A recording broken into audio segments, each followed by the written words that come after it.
Hello students, मैं Anuj and today I will discuss most important topic. Agriculture से related topic पढ़ेंगे और एक क्रॉप पढ़ेंगे बेसिकली आज हम, जिसको राइस के फॉर्म में हम लोग जानते हैं, धान या आप चावल कह सकते हैं। तो इसको आज हम पढ़ेंगे और देखेंगे कि राइस से रिलेटेड कैसे क्वेश्चंस आपके एग्ज़ाम में बन सकते हैं और पूरे आस्पेक्ट को राइस से रिलेटेड अब तक जितने क्वेश्चन बन चुके हैं उन सबको हम लोग लेंगे और एमसीक्यूज़ भी देखेंगे।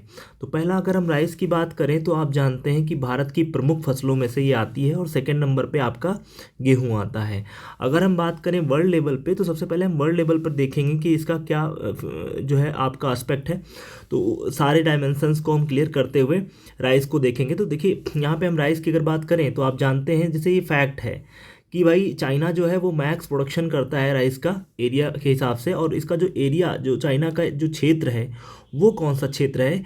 तो आप जानते हैं कि राइस के प्रोडक्शन के लिए आपका मैक्स वाटर की अवेलेबिलिटी होनी चाहिए, और इस अगर रीजन में देखें तो चाइना का देखिए ये वाला जो रीजन है, ये वाला जो चाइना का रीजन है, यहाँ पर मैक्स प्रोडक्शन होता है किस चीज़ का। आपका देखिए चाइना का ये जो आपका कोस्टल रीजन आप देख पा रहे होंगे, तो ये सब आपका कोस्टल रीजन में क्या होता है, मैक्स प्रोडक्शन होता है राइस का।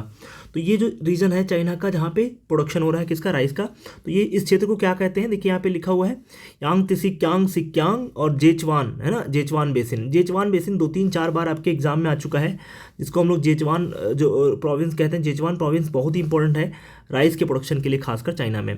मुख्यतः ये एशिया में मानसूनी प्रदेशों में बोई जाने वाली फसल है। अगर एशिया की बात करें, देखिए यहाँ से भारत से उठाइए, आप यहाँ से देखिए भारत को किस तरीके से भारत में इसका जो है प्रोडक्शन हो रहा है, और आप देख रहे हैं कोस्टल रीजन में लगभग हो रहा है ना, और ये आपके गंगेटिक प्लेन में आपको देखने को मिल रहा है।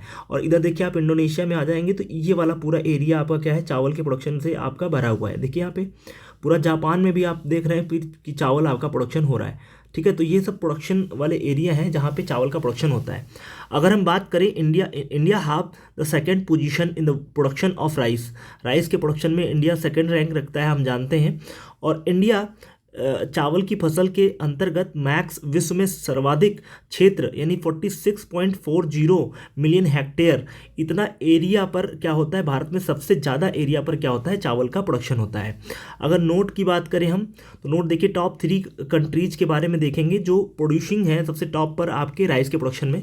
तो पहला देखिए यहाँ पे चाइना है, सेकंड यहाँ पे इंडिया है, तीसरा यहाँ पे बांग्लादेश है और चौथा यहाँ पे इंडोनेशिया है। तो आप याद रखिएगा, ये देखिए CIBI, देखिए CIBI यानी सी से क्या हो जाएगा, सी यानी चाइना, इंडिया, बी से आपका बांग्लादेश और आई से आपका इंडोनेशिया। आई होप आपको ये चीज़ें समझ में आ रही होंगी। ये राइस के प्रोड्यूसिंग कंट्रीज़ हैं इन द वर्ल्ड। अगर हम बात करें राइस की तो राइस प्रोड्यूसिंग 3 कंट्रीज़ एरिया के हिसाब से देखें तो टॉप एरिया जो रखता है वो इंडोनेशिया का एरिया आता है, जावा आइलैंड पे मैक्स जो है प्रोडक्शन होता है किसका, आपके राइस का। अगर इंडिया की बात करें सेकंड नंबर पे आपका इंडिया आता है, और आप जानते हैं जो गैंगेटिक जो गंगा ब्रह्मपुत्र का रीजन है उस रीजन में मैक्स प्रोडक्शन होता है किसका, राइस का। अब अगर एरिया की बात करें तो देखिए आपका भारत के अंतर्गत अगर हम देखिए गंगा डेल्टा है ना, इरावदी जो आप जानते हैं म्यांमार में कहीं ना कहीं देखने को मिलेगी, और ये जो आपका म्यांमार रीजन है, इरावदी नदी, ये डेल्टा क्षेत्र में काफ़ी प्रोडक्शन होता है। आप जानते हैं राइस के लिए जो है ज़्यादा से ज़्यादा क्या होगी, वाटर की अवेलेबिलिटी होनी चाहिए। तो मेनाम डेल्टा रीजन में, और मेकोंग आप जानते हैं 6 देशों से गुजरती है, तो मेकोंग नदी डेल्टा रीजन जो है वहाँ से, और फिर वियतनाम में, वियतनाम के जो तट हैं कोस्टल एरिया, और ताइवान, और यांग त्सी क्यांग ये चाइना का रीजन है। एंड आफ्टर दैट हम देखेंगे south Korea and Japan and Philippines and Java and Sri Lanka, यहाँ पे प्रोडक्शन होगा चावल का, मैक्स प्रोडक्शन होगा। और ये वाला जो रीजन है ये गौड़, देखिए आप गौड़ का मतलब होता है ये थोड़ा सा छोटा मिनी टाइप का है ना, लेकिन ये मैक्स में होगा, ठीक है। तो इस तरीके से हमें देखना है। आई होप ये चीज़ें आपको समझ में आ रही हैं। अभी हमने वर्ल्ड लेवल पे देखा, now we are going to discuss the Indian rice. अब इंडिया के राइस के क्षेत्र और उसके जो आपके एस्पेक्ट हैं, डायमेंशंस हैं, उनको हम लोग क्लियर करेंगे। तो आई होप आपको ये वीडियो समझ में आ रहा होगा। अब देखिए हम यहाँ पे आते हैं, राइस को देखते हैं जरा सा। यहाँ पे लिखा हुआ है कि राइस, यहाँ पे देखिए एक फैक्ट है, CH4 रिलीज कर रहा है। तो आपको पता होना चाहिए जो राइस है, आप जो पैडी फील्ड्स हैं, पैडी फील्ड्स में आपका मैक्स CH4 निकलती है, आपको पता होना चाहिए। CH4 का मतलब आपका हो गया C single bond H single bond H single bond H single bond H। तो ये क्या बन गया हमारा, ये आपका बन गया मीथेन। मीथेन जिसे मार्स गैस कहते हैं, और ये मैक्स प्रोडक्शन होता है राइस के पैडी फील्ड से। अगर आप गाँव के रहने वाले हैं, आपने देखा होगा पगडंडियाँ बनी हुई हैं, यहाँ पे अगर राइस का पेड़ है और यहाँ पे राइस लगा हुआ है। अगर आप इधर से गुजरेंगे तो जगह जगह आप देखेंगे कुछ देर पे आपको बहुत गर्म गर्म सा महसूस होगा। यानी ये पैडी फील्ड्स मैक्स नंबर में क्या करते हैं, आपके आपके CH4 को रिलीज करते हैं। अब बात आती है प्रोड्यूस्ड इन इंडिया, है ना। ये देखिए आपका मानसून खरीफ में पैदा होता है, आपको पता होना चाहिए।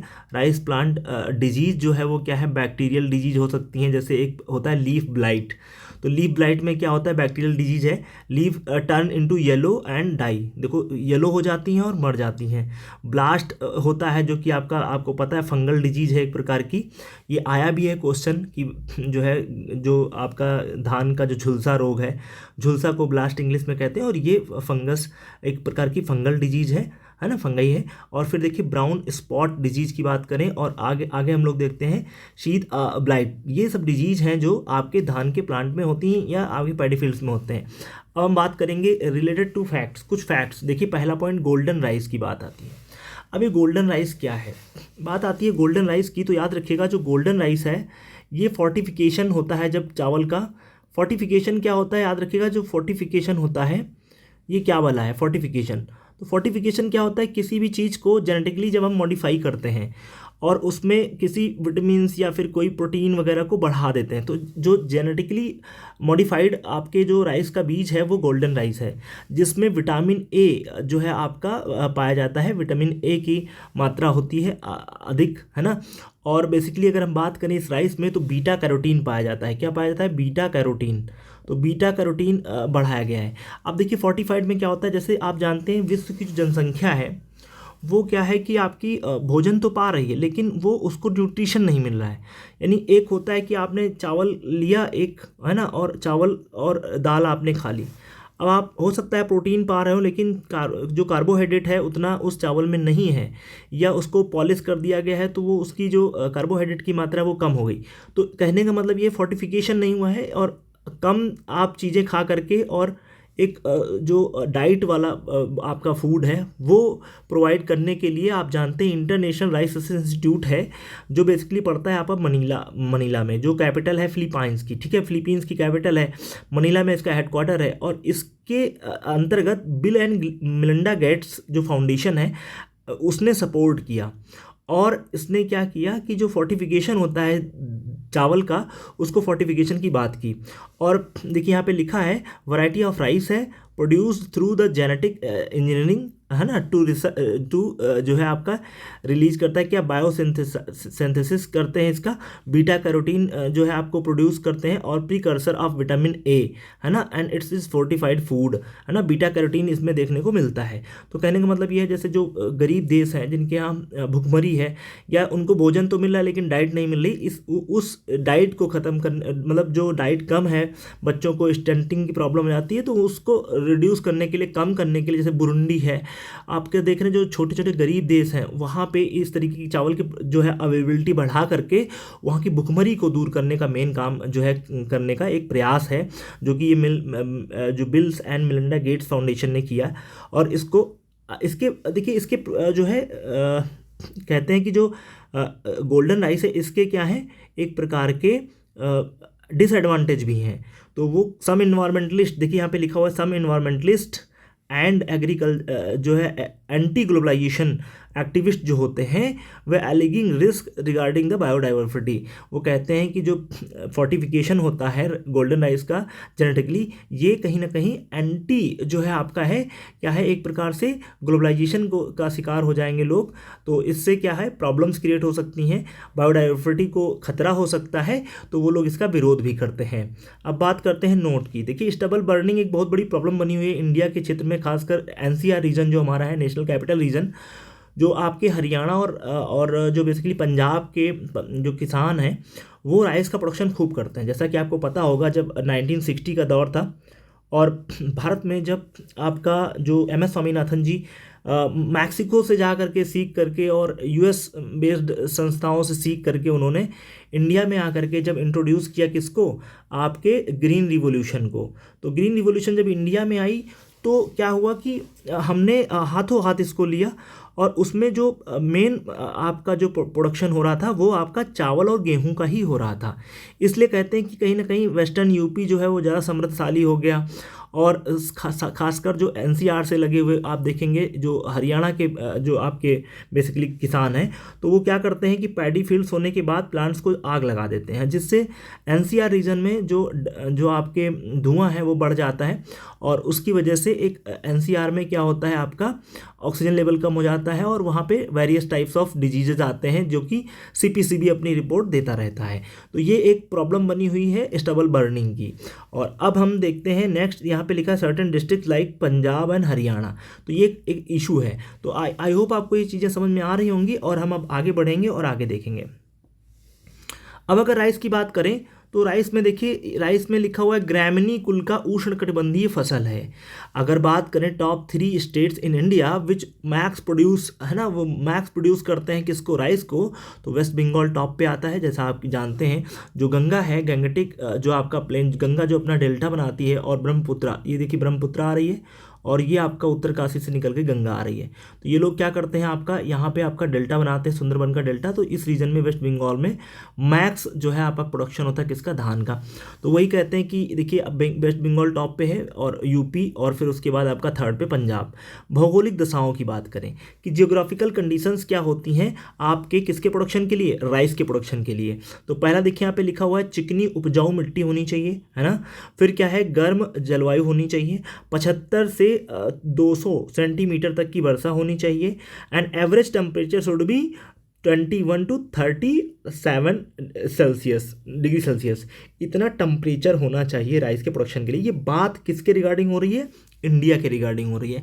ये चीज़ को आपको याद रखना है। देखिए यहाँ पे लिखा है कृष्णा गोदावरी रीजन, जो रिवर्स आपके भारत के अंतर्गत आती हैं। आप जानते हैं सेकंड बिगेस्ट रिवर या लॉन्गेस्ट रिवर जो है वो आपकी गोदावरी है। तो गोदावरी और जो बेसिकली कृष्णा नदी है, इन दोनों के जो बीच का जो एरिया है, ये जो बेसिन है, उस रीजन को also known as rice bowl of India इसको कहा जाता है। अगर हम नोट की बात करें, देखिए यहाँ पे एक इम्पॉर्टेंट नोट है कि चावल की 3 फसलें भारत में उगाई जाती हैं। एक तो अमन है, एक ओश है, एक है बोरो। अगर अमन की बात करें तो ये शीतकालीन होती है, और ये शरदकालीन होती है, और ये ग्रीष्मकालीन होती है बोरो। अगर हम बात करें चावल की प्रजातियों की, जो बेसिकली आपके आरओ और एआरओ का बहुत ही प्रोमिनेंट क्वेश्चन होता है कि आपको पूछेगा निम्नलिखित में से कौन सी चावल की प्रजातियां हैं या नहीं हैं। तो इसको आप याद करने के लिए सिंपल सा देखिए, साबरमती चावल का नाम आपने सुना होगा, रत्ना, कावेरी, पद्मा, ये 3, ये हो गए 4, ये भी प्रजातियां हैं। अब अगर बात करें सूरज, साकेत, गोविंद और पूषा 21 और पूषा 33, ये देख लीजिए आप। अब IR से याद करो, इंटरनेशनल रिलेशन टाइप का, ऐसे मतलब याद कर लो। IR का 8 और IR का 20, अन्नपूर्णा और हमसा। और अगर बात करें बाला और N22, ये कीट रोधी, यानी ये जेनेटिकली मॉडिफाइड है, इनमें कीट नहीं लग सकता है, इसलिए बाला और N21 को जो मेंटेन किया है वो ICAR ने मेंटेन किया है। ये चीज़ याद रखिएगा।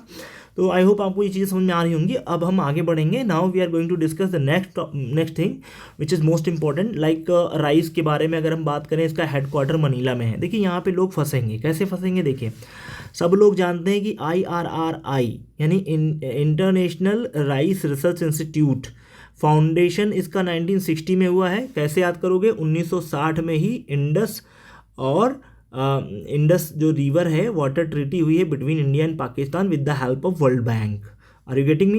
1960 का दौर है, और बहुत सारी आपकी जो है इवेंट 1960 में अकर्ड हुई होंगी, लेकिन आप इससे तैयार कर लीजिएगा। अगर बात करें नॉन प्रॉफिट ऑर्गेनाइजेशन है एक प्रकार की, कौन, IRRI यानी international rice research institute, founded in Ford foundation, Rockefeller foundation, इन दोनों संस्थाओं की मदद से इसको फाउंड किया गया था। अगर बात करें इसके हेडक्वार्टर की, तो आप जानते हैं मनीला में है, और मनीला फिलीपींस की कैपिटल है। अगर IRRI इंडिया के रिगार्डिंग देखें, और इंडिया के रिगार्डिंग यानी इसका जो हेड ऑफिस है, रीजनल हेड ऑफिस, वो आपका पड़ जाता है, आप देख रहे हैं कि साउथ एशिया रीजनल सेंटर, ये जो है बनारस में है, मोदी जी के जो है आपके संसदीय क्षेत्र में।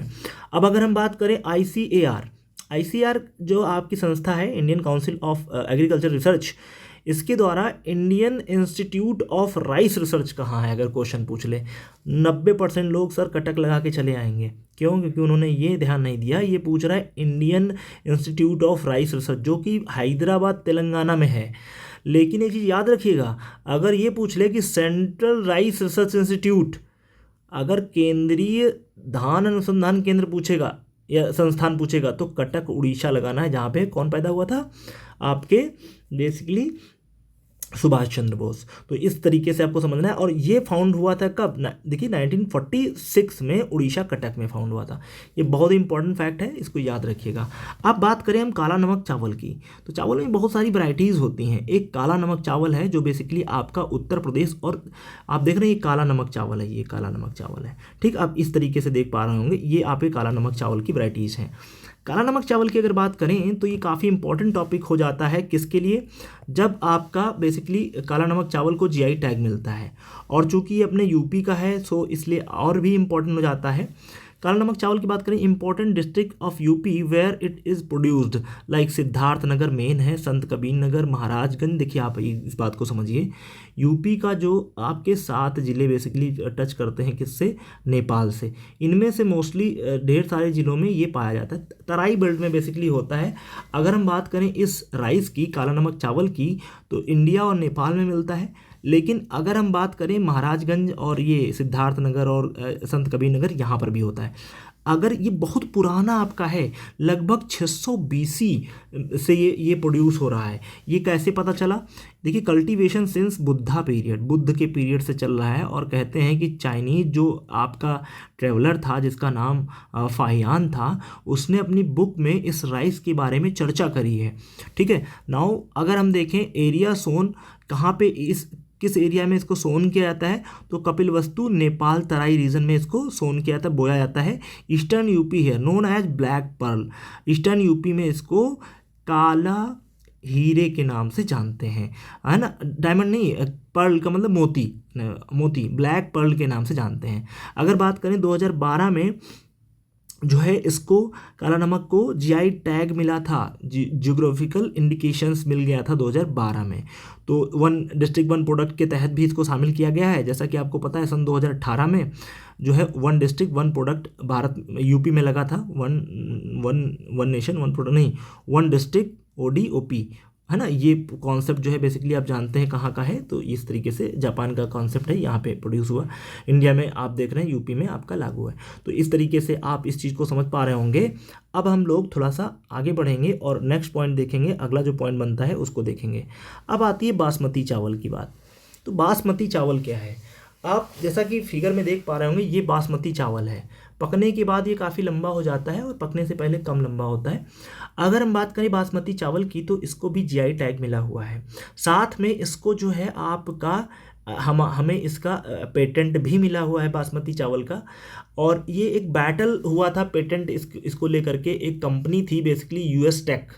तो US टेक ने इस राइस पर अपनी जो है क्या करी थी, वो कर दी थी कि हमारा चावल है। दरअसल में इसी ने इसको मॉडिफाई करके अपने ही चावल को इस बता दिया कि ये बासमती चावल है। तो ये मैटर गया WTO में, वर्ल्ड ट्रेड ऑर्गेनाइजेशन में। इंडिया ने इसको उठाया जस्ट बिकॉज ये हमारा पारंपरिक जो है फसल है हमारी, और लगभग 65% हम इसको प्रोड्यूस करते हैं दुनिया में, और 35% करता है आपका जो है आपका पाकिस्तान। तो इस तरीके से हम देखें कि ये हमारी पारंपरिक फसल है, इसको जो है जब एप्लीट में सुनवाई हुई तो इंडिया जीता और इंडिया को इसका पेटेंट मिल गया है। तो याद रखिएगा, ये एक प्रकार का एरोमेटिक राइस है, सुगंध देने वाला है, which is variety of long cylinder आपका क्या ग्राफिक। तो इस तरीके से अगर हम बात करें इसकी, तो एरोमेटिक राइस है। दूसरी बात है 65% इंडिया में और 35% जो है पाकिस्तान में इसको प्रोड्यूस करते हैं। मेनली रीजन की बात करें तो पंजाब, हरियाणा एंड सिंध में होता है। इट इज़ ऑरिजिनेट्स, देखिए it is originates in Indian सब कॉन्टिनेंट, है ना। अब बासमती राइस की बात अगर करें तो ये पानी बहुत ज़्यादा खाता है, ठीक है। आप देख रहे हैं यहाँ पे प्रोड्यूस कर रहे हैं लोग। हालांकि ये भी काफ़ी पुराना राइस है। और ये आप देख रहे हैं, जो ये आप फिगर देख पा रहे हैं, ये बोरोबुदूर के टेम्पल्स हैं, which is located in Java, Sumatra. आप जब इंडोनेशिया की बात करते हैं वहाँ बोरोबुदूर के टेम्पल्स हैं। यहाँ पर आप बालियाँ जो देख पा रहे हैं, ये बेसिकली आपका बासमती चावल है। तो ये आप कह सकते हैं कहीं ना कहीं काफ़ी पुराना आपका एक प्रकार का पारंपरिक चावल है जो कि प्रोड्यूस होता है। और वेस्टर्न कंट्रीज जो हैं, पाश्चात्य कंट्रीज जिनको अपन यूरोपियन कंट्रीज कहते हैं, उन लोगों ने वहाँ पे ये बहुत ज़्यादा राइस जाता है। इंडिया सबसे ज़्यादा ये जो है आपका एक्सपोर्ट करता है। तो कुछ लोग इस पर जो इन्वायरमेंटलिस्ट हैं वो कहते हैं कि दरअसल में ये पानी बहुत जो है लेता है, और इसलिए यूरोप के देश अपने यहाँ ना प्रोड्यूस करके इंडिया से मंगा लेते हैं कि ताकि हम अपने रिसोर्सेज को बचा सकें, पानी को बचा सकें। और इंडिया इसमें वाहवाही करता है, लेकिन ऐसा नहीं है, क्योंकि वो अपने जो है वाटर लेवल को इस तरीके से नष्ट कर रहा है। तो ये भी बहुत सारे इश्यूज़ हैं जो देखने को मिलते हैं। तो आई होप आपको ये वीडियो समझ में आया होगा, और हमने पूरे आस्पेक्ट, सारे डायमेंशन इसमें डालने की कोशिश की है ताकि आपको चीज़ें समझ में आ जाएँ और राइस से रिलेटेड आपका क्वेश्चन कभी गलत ना हो। तो आई होप आपको ये चीज़ें समझ में आई होंगी, और अगर समझ में आ रही तो आप इसको शेयर कर सकते हो, लोगों को बता सकते हो और भेज सकते हो ये, ताकि अन्य लोगों का भी थोड़ा सा चीज़ें तैयार हो जाएं। ठीक है, तो आई होप आपको सबको समझ में आ रहा होगा। थैंक्स।